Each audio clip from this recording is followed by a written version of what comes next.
प्यारे दोस्तों नमस्कार, स्वागत है आपका।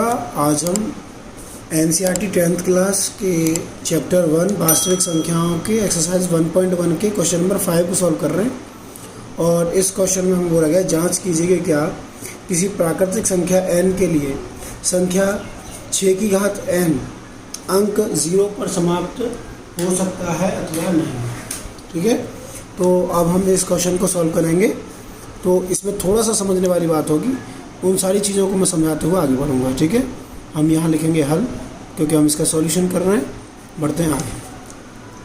बोला गया है कि जांच कीजिए कि क्या किसी प्राकृतिक संख्या n के लिए, मतलब कोई भी प्राकृतिक संख्या n। अब प्राकृतिक संख्या n में आप समझते हो प्राकृतिक संख्या कहाँ से स्टार्ट होती हैं? 1 से स्टार्ट होती हैं और अनंत तक जाती हैं, और वे नंबर जिनसे हम काउंटिंग करते हैं किसी भी चीज़ के लिए उन्हें हम प्राकृतिक संख्याएँ कहते हैं। ठीक है, कि यदि संख्या 6 की घात n जो है वो 0 पर समाप्त हो सकती है, ऐसा बोला गया। ठीक है, तो ये थ्योरी बेस्ड क्वेश्चन होते हैं, वो थ्योरी से ही हमें सॉल्व करना है। तो हम यहाँ लिख सकते हैं क्या कि यदि 6 की घात n, ठीक है, 6 की घात n, ठीक है, जहाँ n प्राकृतिक संख्या है, प्राकृतिक संख्या है। ठीक है, यदि 6 की घात n 6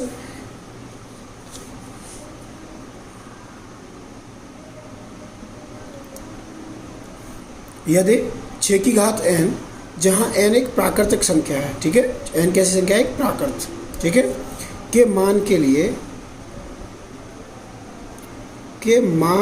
लिए ठीक है, यदि इकाई का अंक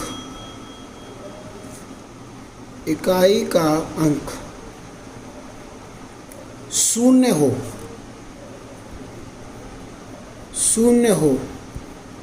तो यह संख्या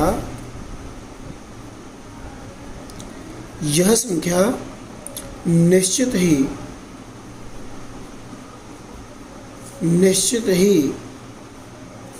5 से पूर्णतः विभाजित होगी।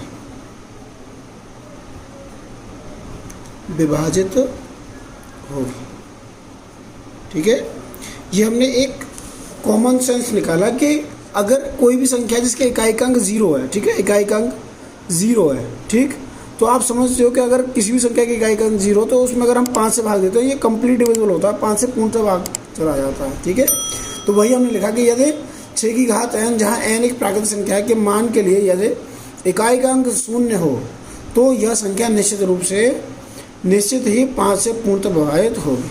ठीक है, अब जब कोई संख्या 5 से पूर्णतः विभाजित है, इसका अर्थ यह है कि 5 जो है वो उसके गुणनखंड का एक भाग है, एक जो है अंग है। ठीक है, तो हम क्या करते हैं, हम देख लेते हैं कि 6 की घात जो n है उसमें क्या 5 एक फैक्टर है, क्या 5 एक गुणनखंड है। ठीक है, तो हम देखते हैं अतः 6 की घात n, ठीक है, को हम लिख सकते हैं कैसे? 2 गुणा 3 की घात n के रूप में।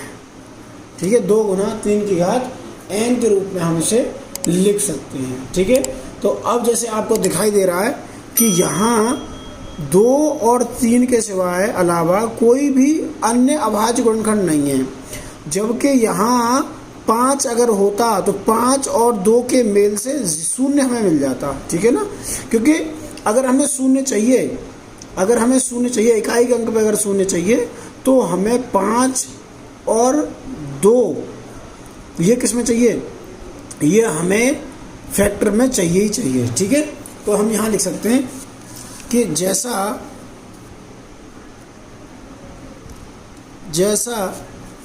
कि हम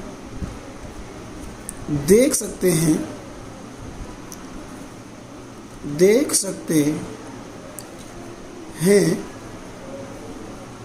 हैं कि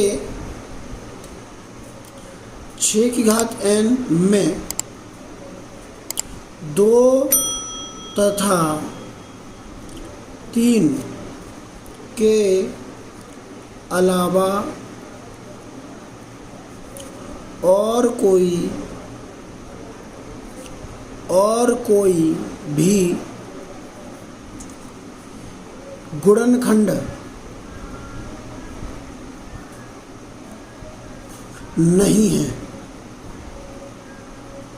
गुणनखंड नहीं है। ठीक है, अतः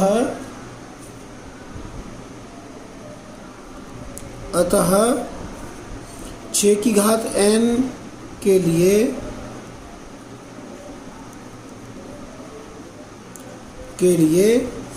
जहां n प्राकृतिक संख्या है के इकाई का अंक कभी भी शून्य नहीं हो सकता है,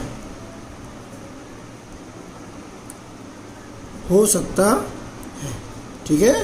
तो इस तरीके से हम इसे यहाँ प्रूव कर सकते हैं, हल कर सकते हैं। ठीक है, तो जैसा कि मैंने आपको बताया कि शून्य कब आता है, किसी भी संख्या में शून्य कब आता है, जब 5 और 2 का मेल होता है। ठीक है, 5 और 2 का मेल होगा तभी शून्य बनेगा। 5 और 2 का मेल नहीं होगा तो शून्य किसी भी परिस्थिति में नहीं बन सकता। ठीक है, तो ये आपको याद रखना है। अगर हम इसे अगर हम कॉमन सेंस के बेस पर देखें तो यहाँ मैं थोड़ा सा आपको समझाने की कोशिश करता हूँ। जैसे मान लीजिए यहाँ बोला 6 की घात n। ठीक है, 6 की घात n के लिए अगर हम देखें, जहाँ n जो है वो एक प्राकृतिक संख्या है। प्राकृतिक संख्या कौन सी होती है, जो 1 2 3 4 5 इस तरीके से आगे बढ़ती हैं। ठीक है, और अनंत तक जाती है, काउंटिंग नंबर्स होते हैं। अगर हम बारी बारी से देखें, 6 की घात अगर एक रखें, n की वैल्यू 1 रखें तो यहाँ क्या आएगा 6। अगर 6 की घात हम 2 रखें तो क्या आएगा 6 6 36। 6 की घात अगर 3 रखें तो क्या आएगा 216। तो आपको दिखाई दे रहा है कि इकाई का अंक जो है वो यहाँ 6 आ रहा है, यहाँ भी 6 आ रहा है, यहाँ भी 6 आ रहा है। आगे भी जितने भी इकाई के होंगे वो 6 ही होंगे। ये एक अलग कहानी बन रही है कि 6 क्यों आ रहा है, मैं ये भी आपको बताऊंगा आगे जैसे जैसे हम बढ़ते जाएंगे। लेकिन आप देख सकते हैं कहीं भी शून्य इकाई के अंक पर शून्य नहीं आ रहा। ठीक है, कहीं भी इकाई के अंक पर शून्य नहीं आ रहा है। तो अब शून्य बनने की जो कहानी है वो भी मैंने आपको बता दी कि शून्य बनने की कहानी ये है कि जब हम 5 और 2 का मेल कराते हैं, जब 5 और 2 किसी भी संख्या के गुणनखंड में होंगे तब वहाँ इकाई का अंक शून्य होगा। ये जो है वो कह सकते हो कि ये यूनिवर्सल ट्रूथ है कि 5 और 2 के मेल से ही शून्य जो है वो बन सकता है। ठीक है, तो इसी के साथ ही हम इस क्वेश्चन के सॉल्यूशन को यहीं विराम देते हैं। हम मिलेंगे आगे एक अलग सॉल्यूशन के साथ में। जब तक आप हमारा इंतजार करते रहिए। अगर आपको हमारी वीडियो पसंद आ रही हो तो आप उन्हें लाइक करें, सब्सक्राइब करें, चैनल को सब्सक्राइब करें और बहुत अच्छी तरीके से शेयर करें। ठीक है, बहुत बहुत धन्यवाद आप सभी का। Thank you.